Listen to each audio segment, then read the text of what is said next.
Hi everyone. I'm so grateful to be with you today, even virtually, and to be part of this wonderful festival. While I wish I could be with you in person, I'm so grateful that we've all found meaningful ways to connect during this most challenging year. A special hello and thank you to the directors of Piano Celebration Week, Dr. Dino Mulić and Dr. Sangmi Lim. And I have to brag for a second because Dr. Mulić is a former student, and I'm so proud of the work that he and Dr. Lim are doing to bring music education to your community and organizing this wonderful event for all of you. I know that all of us are living through so much uncertainty right now. It's been a year. And prioritizing our well-being is absolutely critical. It's my hope that some of the strategies and ideas and resources I share with you today will be useful to you and nourishing. I'd like to start this with a check-in, and the first thing that I'd like to do is a body scan. And this is something that I love to do before I teach, before I practice. I often do this with my students as a way of setting the tone for the lesson and coming into our bodies so that our work together can be more meaningful. For all of the meditations that we'll do today, I think if you haven't done meditation before, you're just going to find a comfortable position for you, whatever that is. It's ideal to be in an awake, upright posture, because then you can really be attentive to how you're feeling in your body, as well as in good alignment. So when I say a comfortable position, I don't mean necessarily getting on the couch and chilling out, but it's okay to do what feels right for you. So as you come into a comfortable position, if you feel okay, close your eyes, because I think for many of us, that allows us to be more mindful and attentive to what's going on in our bodies. Begin by bringing your attention into your body. Notice your body seated, feeling the weight of your body on the bench or the chair seat or the floor. Take a few deep breaths. Don't change your breath, just notice it. And as you take a deep breath, bring in more oxygen, enlivening the body. And as you exhale, have a sense of relaxing more deeply with every breath.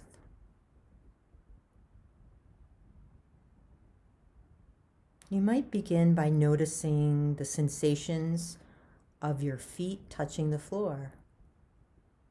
Notice the weight, the pressure, vibration, heat, cold. Now become aware of your legs against the chair.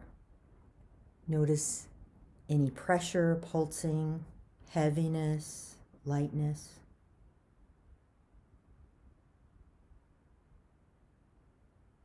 Now notice your back against the chair. Bring your attention into your stomach area. If you notice your stomach is tense or tight, allow it to soften. Take another breath.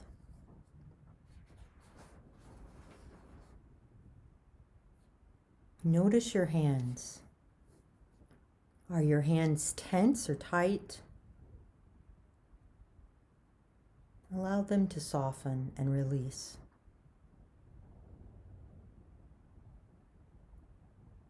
Notice your arms.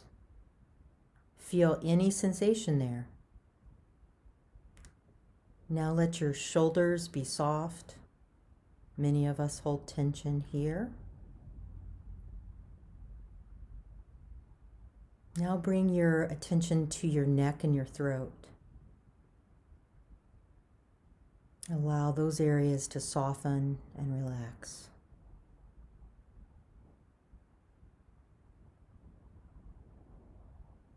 Soften your jaw and let your face and your facial muscles be soft.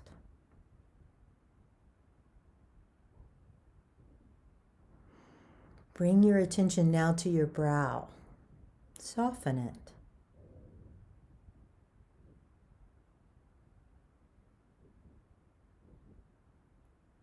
Take a moment and notice your whole body as it is right now in the present moment. Take one more breath and be aware of your body as best as you can in this moment. When you're ready, slowly bring your attention back into the room and open your eyes.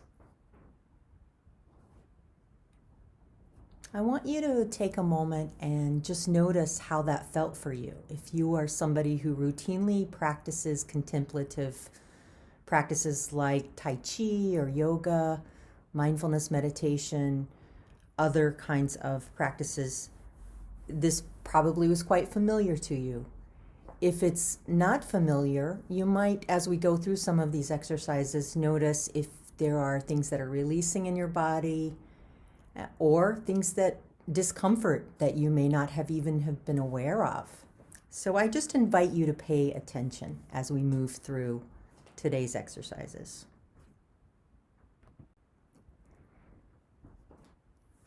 One of the things about prolonged stress and anxiety is that it stays in our bodies. In Burnout, The Secret to Unlocking the Stress Cycle by Emily Nagoski and Amelia Nagoski, they define burnout as 1, emotional exhaustion, the fatigue that comes from caring too much for too long. 2, depersonalization, the depletion of empathy, caring, and compassion. And 3, a decreased sense of accomplishment, an unconquerable sense of futility. So burnout is an extended period of stress that feels as though it cannot be ameliorated. If stress is short-lived or tied to a specific goal, like an upcoming recital or an upcoming festival or celebration week that you have to organize, it's usually not harmful. That's a normal part of life when we're engaged people, as we all are.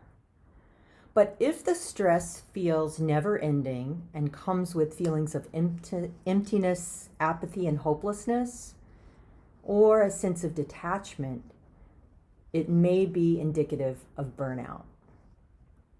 You may experience mental and physical exhaustion, a sense of dread about work, anger, irritability. These are all some of the signs of burnout.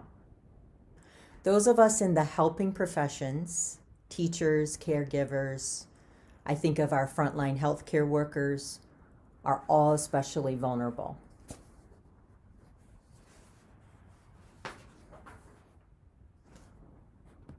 According to our Nagoski sisters, research has found it's the first element in burnout, emotional exhaustion, that's most strongly linked to negative impacts on our health, relationships, and work, especially for women. And they describe getting stuck in the stress cycle in this way. Emotions are tunnels. If you go all the way through them, you get to the light at the end.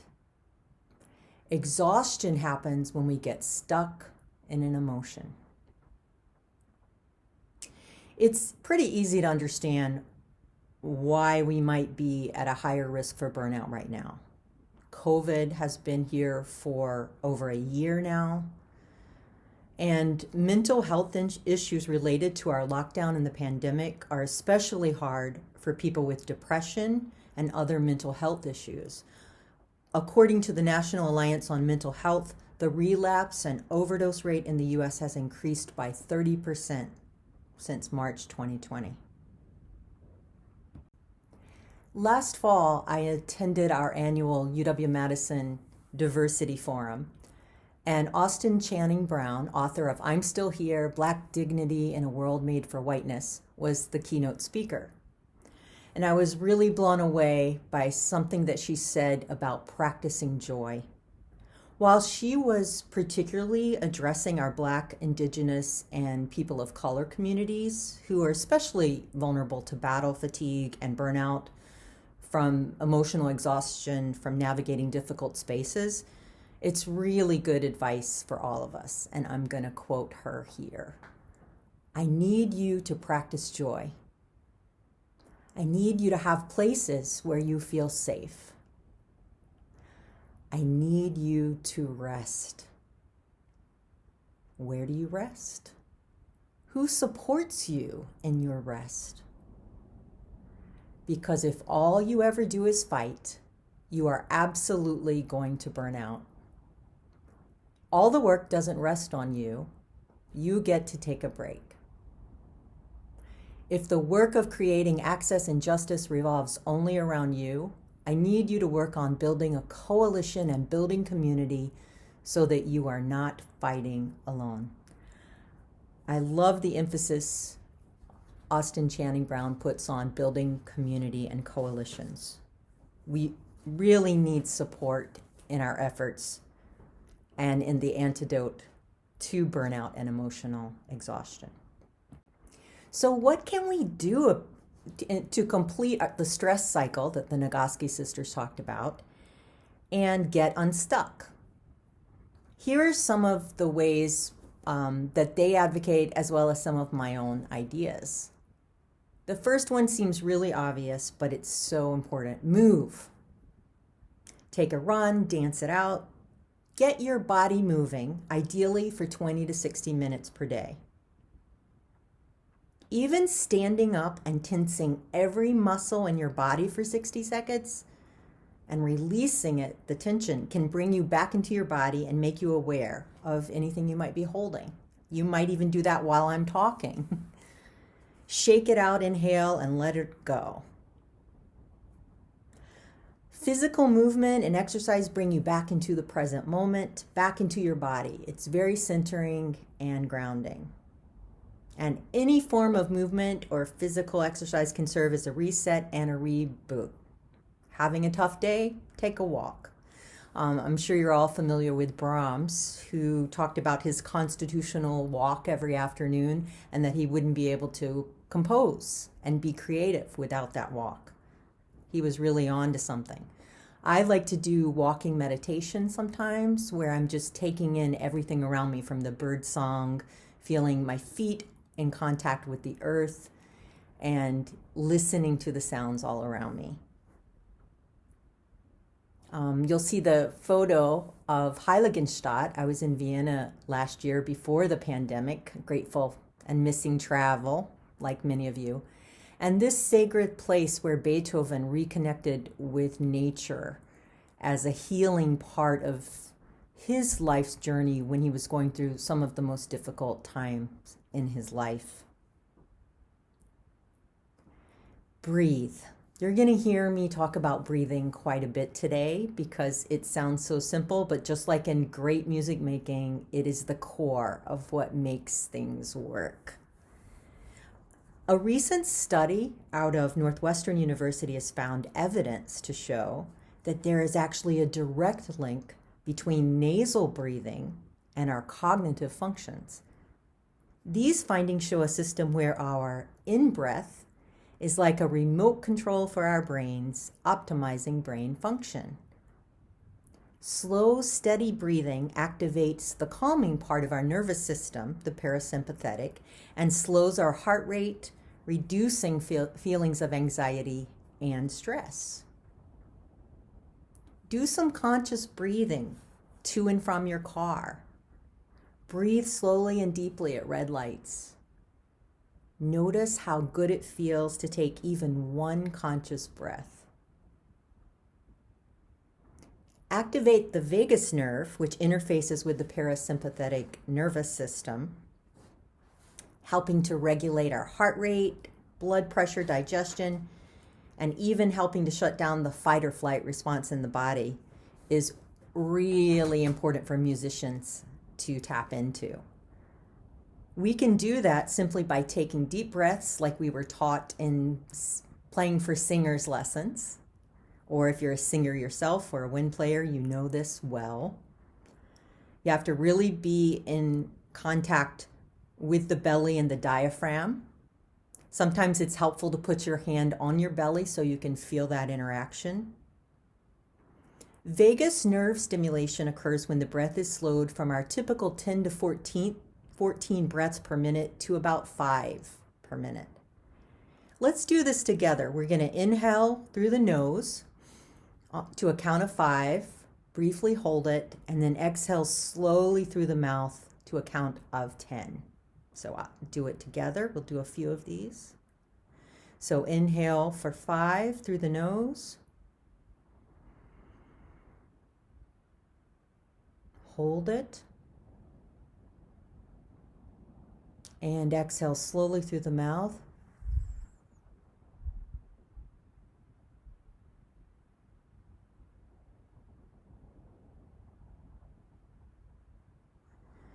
Again, through the nose.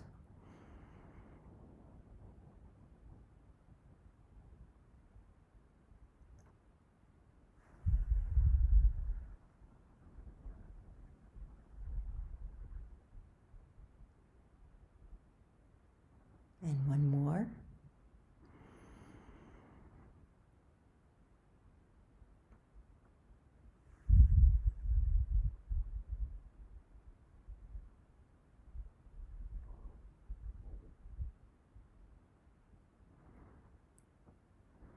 You'll often find me doing this in department meetings. It's a great tool all of the time, but it's also really helpful for performance, as you might have guessed. Another thing really important in completing the stress cycle is positive social interaction. Finding ways to connect with the people that you love.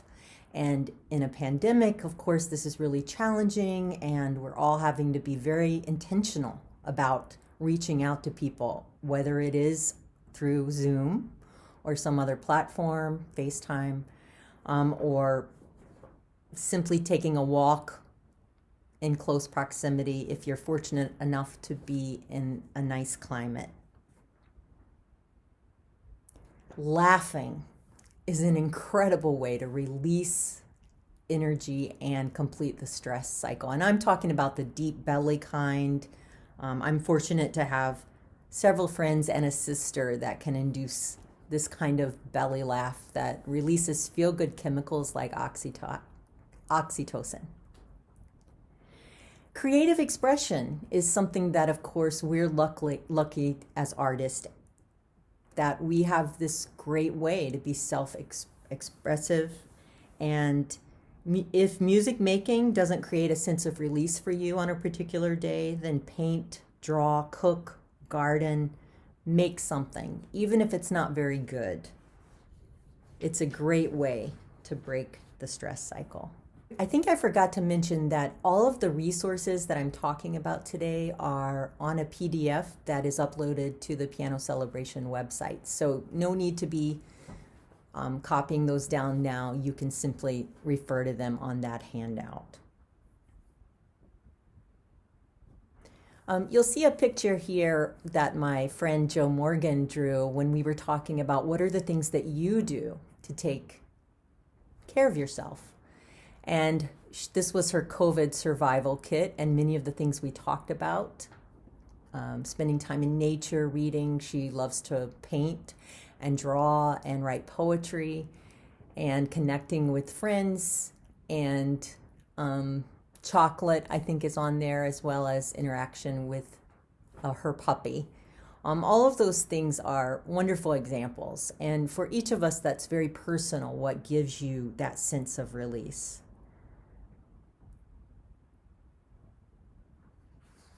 Now, by self-care, I don't mean spa treatments and bubble baths, although those are perfectly fine. In fact, I'm going to call the term self-care. Instead of that, I'm going to use self-love, because I think for many of us, self-care is now like a multi-billion-dollar industry where you buy things, or you sign up for another class, or you read the latest book, or listen to 12 podcasts. And all of those things are fine. But I'm going to take it a step further and ask you to practice self-love in the sense that you are paying attention and attending to yourself. You're trying to get to know yourself, working out what you need and giving it to yourself when you need it. What will bring you into your body, restore your spirit, and focus your energy? And cultivating self-awareness is central to that. So things like getting enough rest, exercising, eating healthy foods are central. A special word about normalizing rest. I think you have to be countercultural to go against the productivity and busyness that we're all taught and rewarded for, frankly. We need to normalize rest, make it a daily practice, and categorize it as a basic necessity. If we find that time to rest, and I'm defining that very broadly because for each of us that may mean very different things, it helps us show up for our work, be more present. And there's a lot of neurological research that supports this.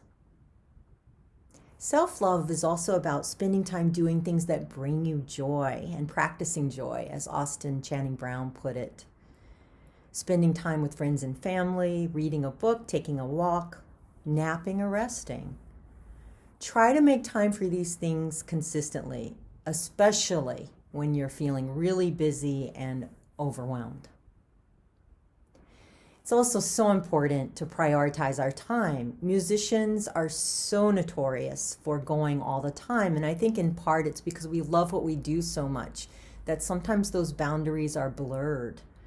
So to create space and find stillness really requires intentionality, paying attention, being present, and slowing it down, staying right where you are, and trying to flow through our day rather than resist or react. You also need a community of support. We cannot take care of ourselves if we're depleted and if others aren't respecting our boundaries and needs. I'd like to do another meditation now. This one is a loving kindness meditation in the Buddhist tradition.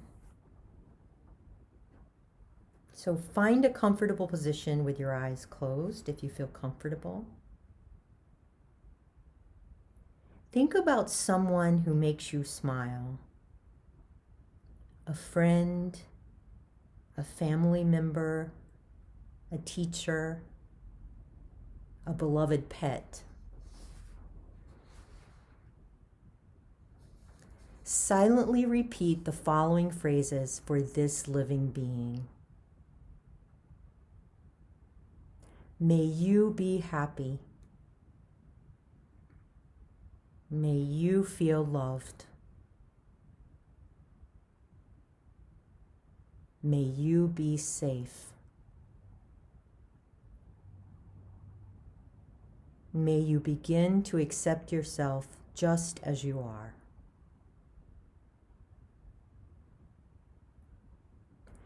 Now expand that compassion to a broader circle of friends, family, even strangers. May we be happy. May we feel loved. May we feel safe. May we begin to accept ourselves just as we are.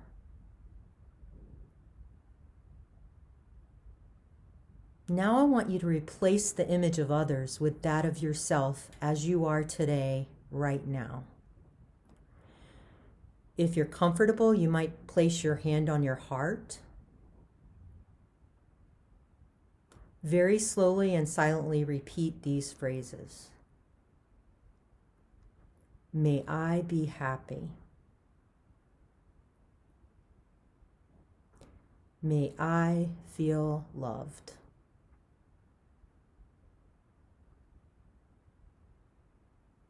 May I feel safe.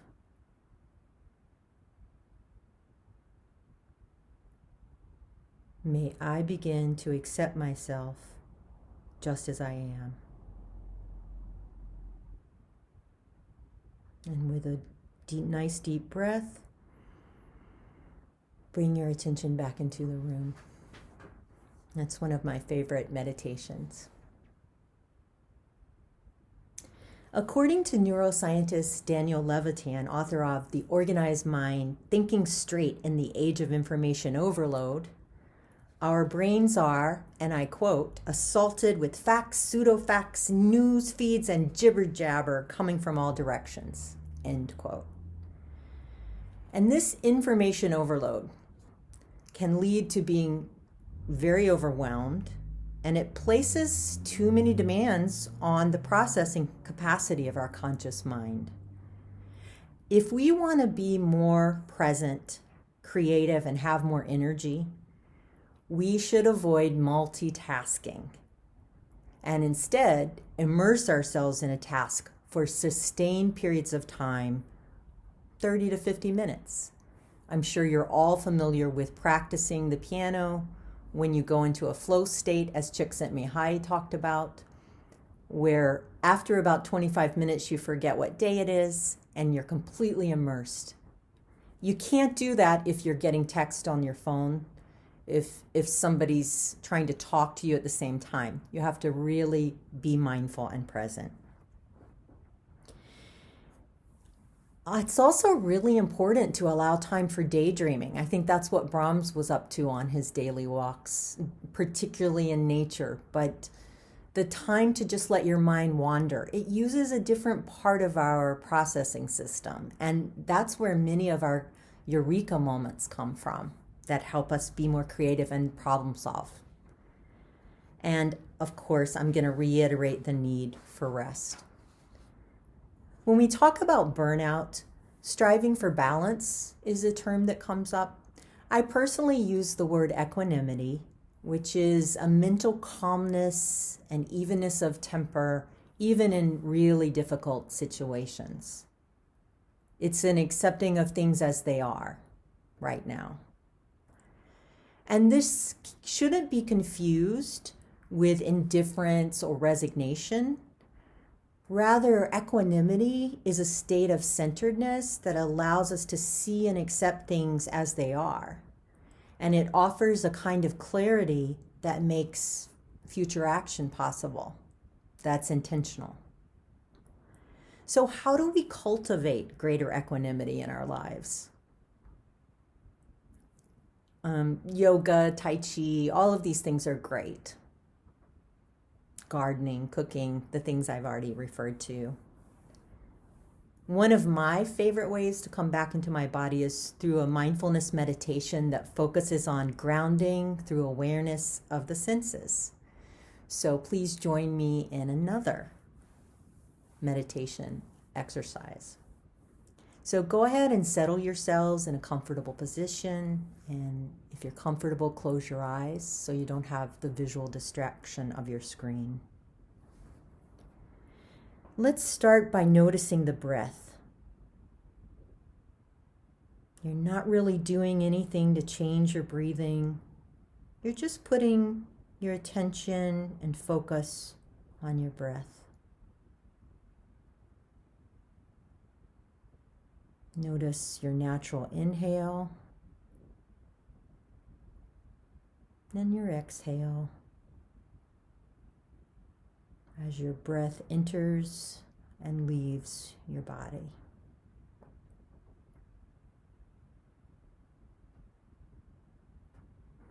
We'll start this sensory meditation with the sense of touch. We pianists are very tuned in to our fingers. So I want you to first notice again how your body is supported by whatever you're sitting on. Whether you're on the ground, a meditation cushion, a chair. Just notice how your body makes contact to whatever is supporting you right now.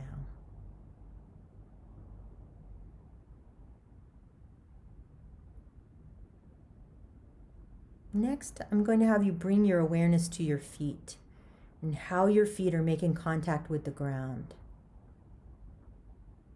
If you're wearing shoes or socks, just notice how your feet feel inside the shoes or inside the socks. Just bring your awareness to the subtleties of that sensation.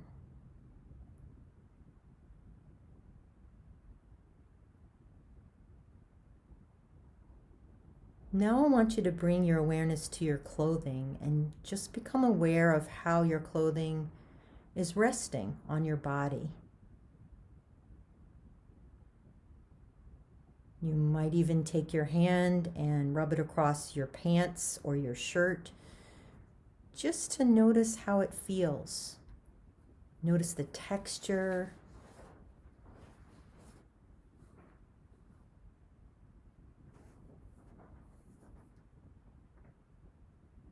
Now bring your awareness to how your clothing is moving on your body when you inhale and exhale. Notice that very subtle movement. Again, it brings your awareness to your breath.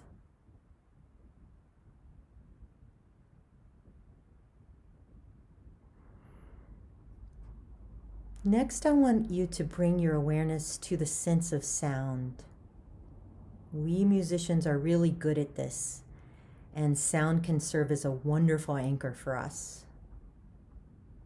So what I'd like you to do now is just to notice any sounds that you hear outside of the building you're in.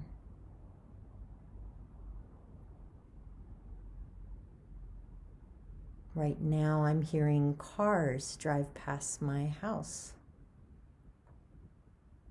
You might not be hearing anything, and just notice that, the absence of sound.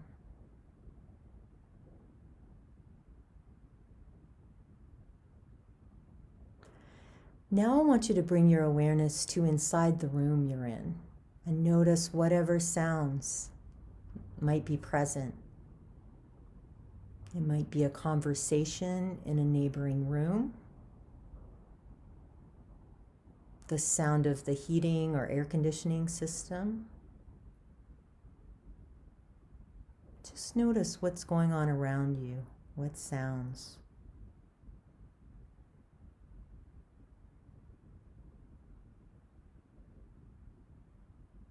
If it's there, bring your awareness to the absence of sound. Notice the space between any obvious sounds that you hear and the absence of sounds.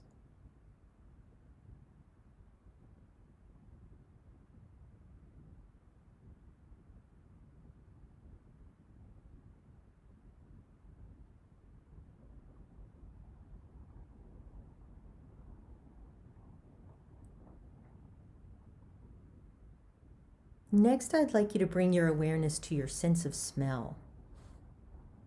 With this one, you might notice a subtle scent of something, or you may not notice any smell at all. Either way, just be aware of what's happening with your sense of smell.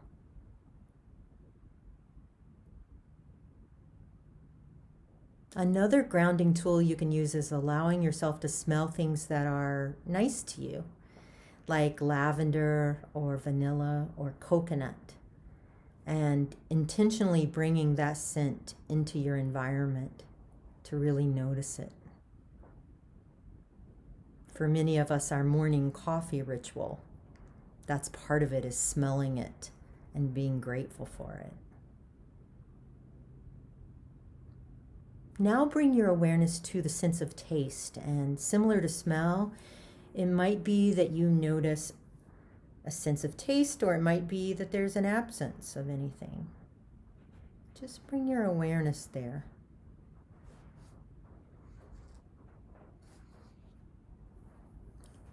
And finally, bringing your attention back into the room, opening your eyes if you had them closed, we'll tune into the sense of sight. And what I'd like for you to do is just look around the room that you're in and notice 5 colors that you see.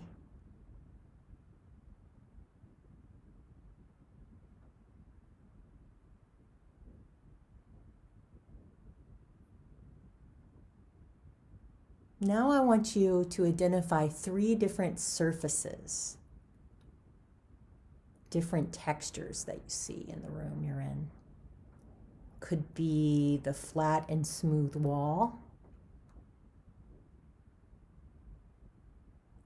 the flat, smooth surface of a glass of water that I have nearby me,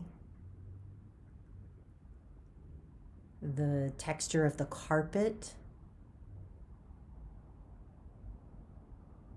and finally, notice 3 different shapes that you see in the space that you're in. Take those in. And with one more breath, come back into the space. I love doing this kind of sensory meditation because often when we're feeling really stressed and anxious, we're so much a floating head and we're disconnected from our bodies. And these are grounding tools that can bring you back into your body, and it can slow down that parasympathetic nervous system and shut down the fight or flight response that many of us experience. For most of my life, I have denied myself the very things that I have given so freely to my students, colleagues, friends, and family: validation, encouragement, and compassion. I used to be incredibly self-critical, very quick to judge and denigrate myself. I was overwhelmed by fear and anxiety. And it was really hard for me to accept praise of any sort. I know I'm not alone in this. As musicians, so many of us fall into these destructive traps, and we're unable to free ourselves from feelings of failure, fear, and shame. About 6 years ago, a health crisis led me to a mindfulness meditation group class that was offered by my healthcare provider. The experience really changed my life. While it's not surprising that mindfulness meditation helped me deal with a personal crisis, what I was most surprised and perhaps delighted by and encouraged by was the impact it had on my music making, in my practice, my teaching, and the ability to awaken new levels of awareness and be fully present. Learning to be kinder and gentler with myself helped me navigate a very turbulent and stressful time with greater equanimity. The really good news about this is that you don't even have to be good at it. You just have to do it and show up and try it. And there's so much current research in neuroscience and psychology that are telling us that these are not inborn skills, being able to be mindful, practice self-compassion and loving kindness. And they can improve and be strengthened through practice, just like when we're working on our Beethoven sonatas. Kristen Neff, who is the author of Self-Compassion, Stop Beating Yourself Up and Leave Insecurity Behind, describes self-compassion in this way. Instead of mercilessly judging and criticizing yourself for various inadequacies or shortcomings, self-compassion means you are kind and understanding when confronted with personal failings. After all, whoever said you were supposed to be perfect? End quote. Kristen Neff is a website that's on the resource list, and she's developed this self-compassionate questionnaire, like that shows you, helps you reflect on how self-compassionate you are.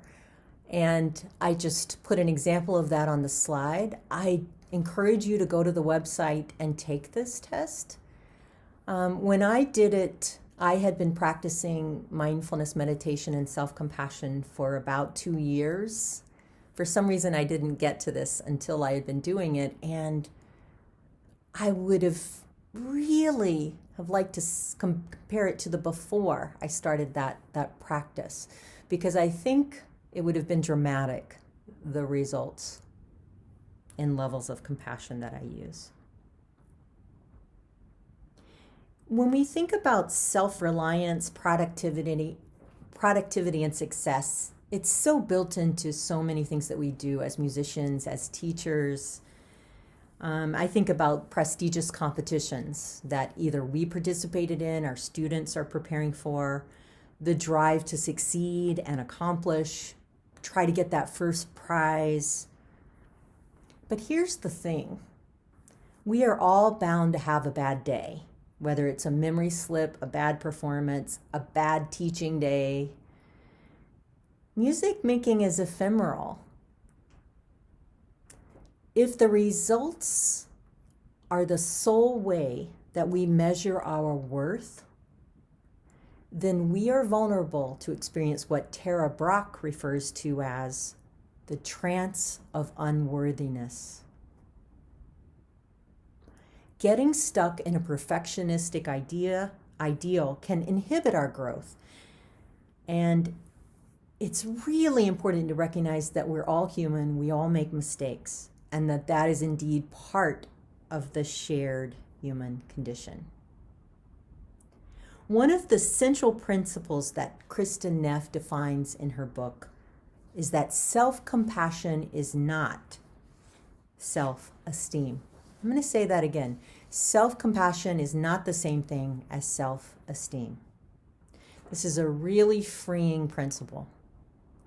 While both are linked to a sense of well-being, Neff points out, and I quote, self-esteem is a positive evaluation of self-worth, while self-compassion isn't a judgment or evaluation at all, end quote. The problem with self-esteem is that it is contingent upon external motivation, and it can fluctuate wildly. This can, in turn, curtail our motivation and lead to frustration when that external motivation and praise isn't there. Self-compassion, on the other hand, doesn't try to capture or define the worth or essence of who we are. It's not a thought, it's not a label, a judgment, or an evaluation. Instead, as Neff says, self-compassion is a way of relating to the ever-changing landscape of who we are with kindness and acceptance, especially when we fail or feel inadequate. Self-compassion frees us from labels of good or bad, and it allows us to become more aware of things as they are right now. Our self-worth isn't contingent upon our successes or failures. So most of us have experienced that internal commentary or voice in our head that's really critical, telling us we're not good enough, that we're not worthy. And this type of disparaging internal commentary robs us of our creative energy. It takes attention away from the musical processes we're engaging in, and it's really important to become aware of what's going on inside your own head when you are involved in something that's meaningful to you, like practicing or teaching, or even spending time with a friend. I recall a terrific class by pianist Warren Jones, where he talked about how he tames his own inner harsh critic, and he also has a Southern accent. So he referred lovingly to his inner critic as pig.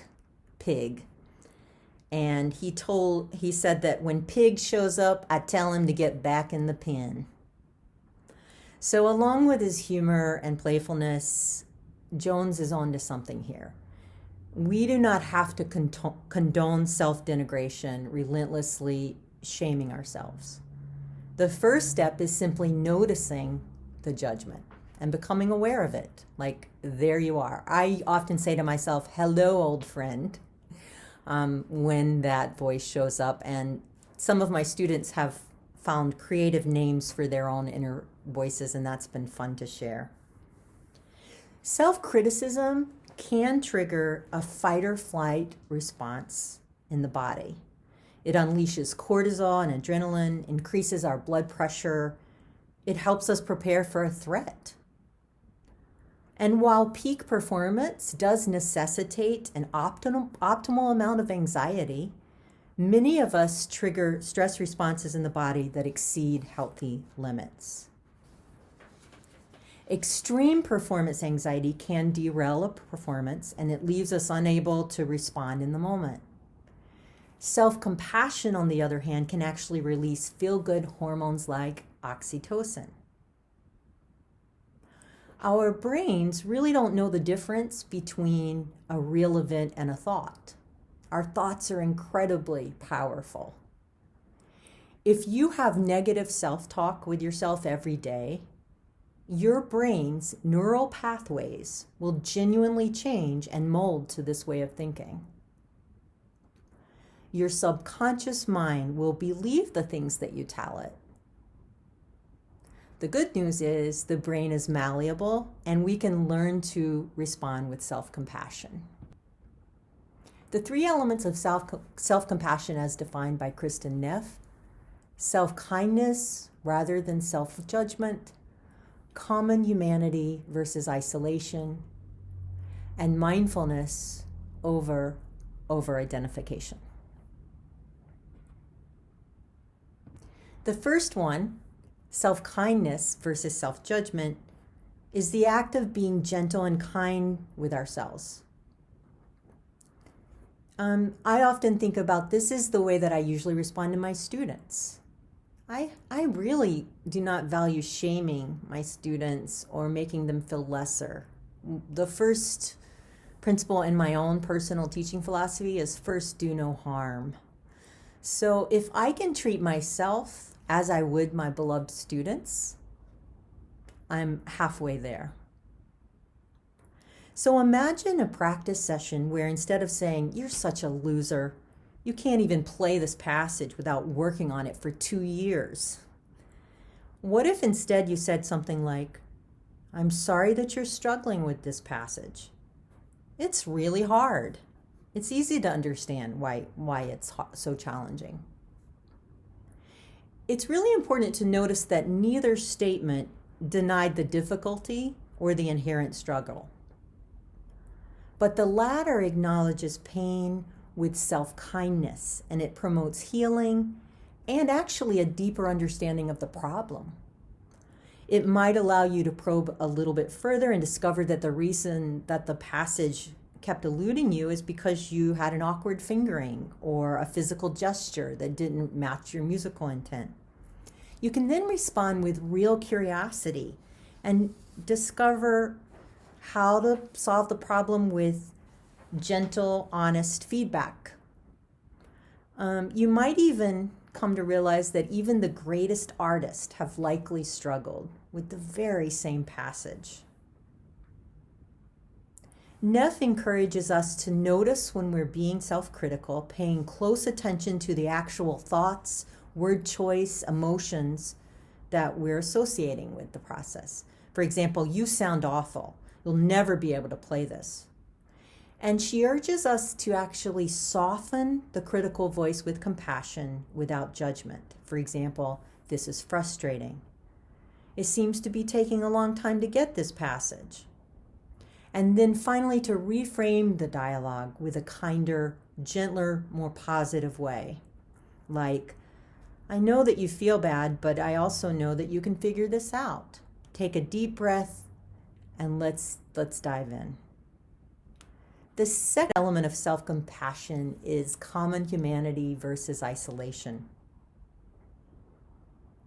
When we acknowledge our shared humanity and our interconnectedness, it alleviates feelings of isolation and alienation. Every time I put on my mask, I am engaging in an act that is aware of my common humanity because I want to protect myself and others. Realizing that personal vulnerability and failure are part of our shared condition as humans is incredibly powerful. The third element of self-compassion is mindfulness. And mindfulness, according to Jon Kabat-Zinn, means paying attention in a particular way, on purpose, in the present moment, and non-judgmentally. Mindfulness, some of which we've engaged with already during our meditations today, helps us observe compassionately our thoughts and our emotions without accepting them as facts. And this can lead to greater balance, clarity, and equanimity.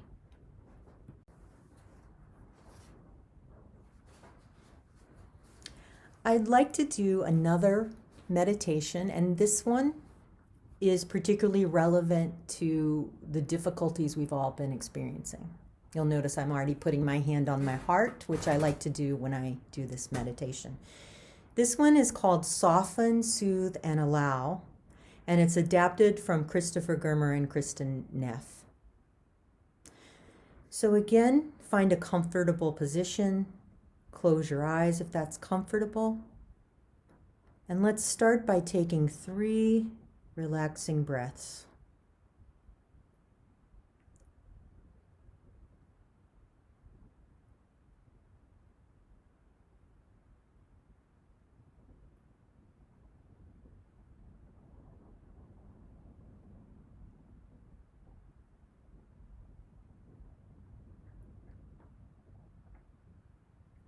Let yourself recall a mild to moderately difficult situation that you're in right now. Perhaps a health problem, stress in a relationship, or a loved one in pain. Don't choose a really difficult problem or a trivial problem. Choose a problem that can generate a little bit of stress in your body when you think about it. Now I want you to clearly visualize the situation. Who's there? What was said? What happened?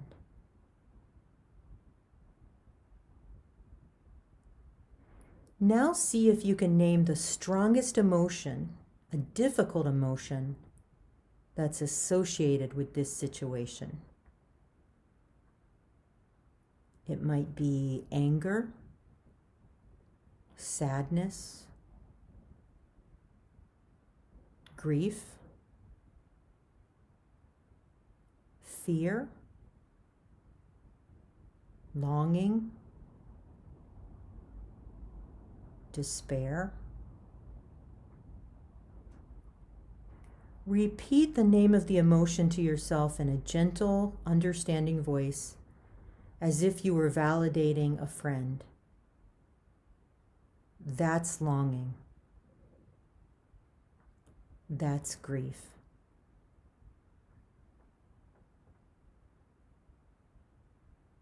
Expand your awareness to your body as a whole. I want you to recall the difficult situation again and scan your body for where you feel it the most. In your mind's eye, sweep your body from head to toe, stopping where you can sense a little tension or discomfort.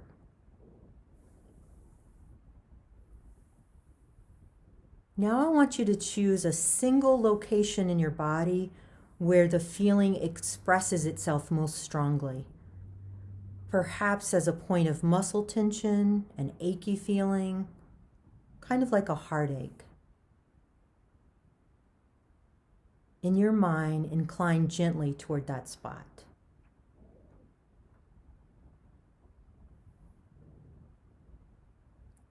Soften into that location in your body and let the muscles be soft without a requirement that they become soft, but rather like simply applying heat to sore muscles.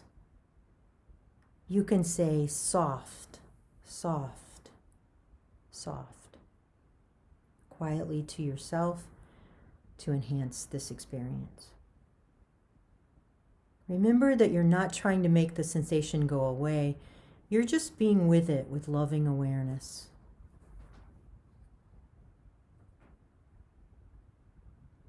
You can let yourself just soften around the edges like water flowing out from a pebble. Soothe yourself for struggling. Put your hand over your heart and feel your body breathe.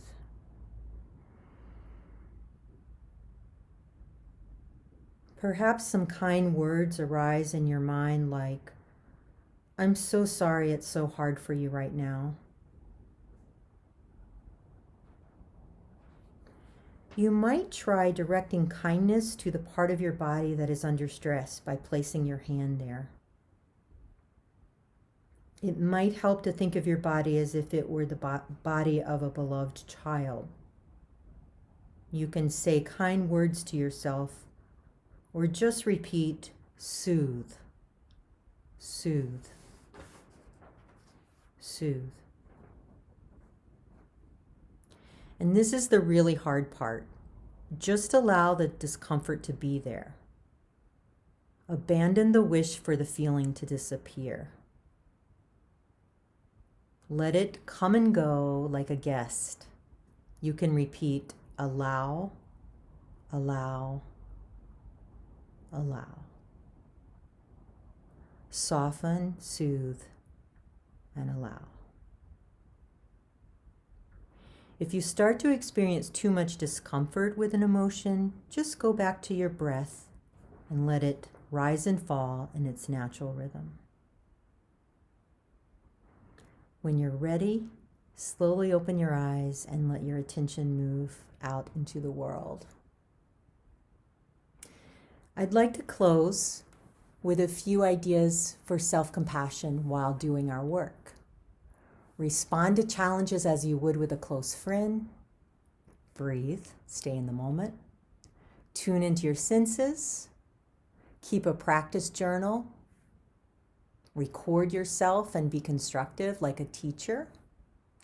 Acknowledge your musical strengths and weaknesses with compassion, and then develop a plan that embraces both. Remember why you are practicing and love the music, and practice to share your music in some way. It's important to align our actions with our core values, and to remember that wellness is not a state of being, but a state of action. It's a dynamic process, and we need to embrace all of the challenges that we face. Thank you so much for letting me be with you today, and thanks again to Dr. Mulić and Dr. Lim. I wish all of you a wonderful day, and please reach out if you have any questions. Thank you.